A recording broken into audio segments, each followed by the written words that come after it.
বল্টু তার গার্লফ্রেন্ডকে কল দিয়ে বলল, তোমার মাথায় কি উকুন আছে? তার গার্লফ্রেন্ড বলল, না তো, আমার মাথায় একদম পরিষ্কার। ওসব কেন আমার মাথায় থাকবে? তুমি জানো না আমি কত যত্ন করি আমার চুল।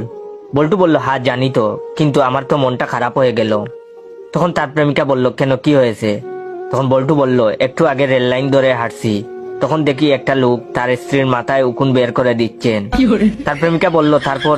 বল্টু বলল, আমার কাছে এতটা রোমান্টিক লাগলো, খুব ভালো লাগছে। আমি তাদের সঙ্গে কথা বললাম, তখন আরো ভালো লাগলো।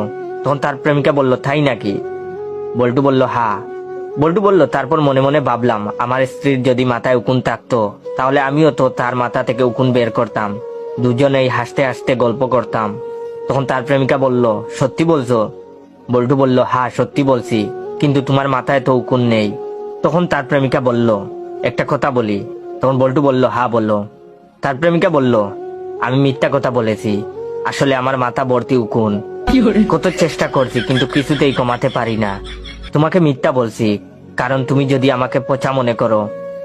তখন বল্টু বলল, আমি আগেই সন্দেহ করছিলাম তোমার মাথায় উকুন আছে, কিন্তু তুমি তো কোনোদিন স্বীকার করবা না, তাই কৌশলে স্বীকার করালাম।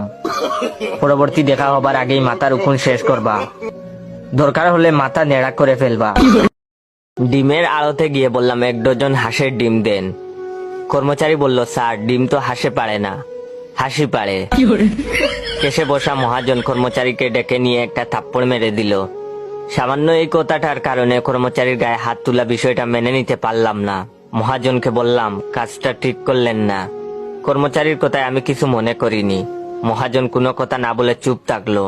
আড়ত থেকে বের হতেই কর্মচারী ফিস ফিস করে বলল, স্যার এই কারণে থাপ্পড় মারেননি, মারছে অন্য কারণে। বললাম, কি কারণে জানতে পারি? কর্মচারী বলল, স্যার মহাজনের বউয়ের নাম হাসিনা বেগম, উনি আদর করে হাসি ডাকে। আমি যে বলছি হাসি ডিম পাড়ে, এই জন্য আমারে থাপ্পড় মারছে।